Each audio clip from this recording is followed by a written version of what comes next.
I look back at the chapters of my life and realize that change was never a single dramatic movie montage. More often, it has been a quiet, slow burning process, the kind I didn't even notice happening until I caught myself handling a crisis with a calm I never used to possess. Or maybe looking at a photograph of a person I barely recognize. Over the years, my growth didn't happen by accident. It was forged through a profound shift in how I interact with the world. I used to let unexpected setbacks throw me into an immediate tailspin, reacting to every bit of chaos with anxiety. But slowly, I built the emotional calluses needed to pause, breathe, and choose a thoughtful response instead. I watched my priorities rewrite themselves.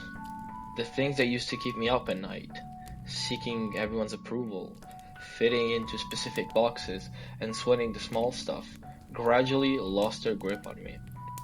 I traded the exhausting pursuit of perfection for a quiet desire for peace, authenticity, and meaningful connections, and I have found them.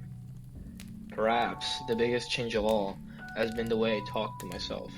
I finally managed to replace a harsh inner critic with a more forgiving inner voice, recognizing that maybe my mistakes are just data points, not definitions of my worth. And when I think about the versions of myself from 3, 5, or maybe even 10 years ago, I realize I am currently standing in a future that my past self can only wonder about. That person worried about things I now have completely conquered, I is gone, and I have survived 100% of my hardest days. Every single time I thought that I don't know how I'm going to get through this, I still manage to figure out. I've carried every burdens, heartbreaks, uncertainties, failures, and even some major life transitions. And instead of letting them crush me, I allow them to soften my edges and sharpen my wisdom. I am more resilient, more grounded, and more uniquely myself than I have ever been. This transformation wasn't magic.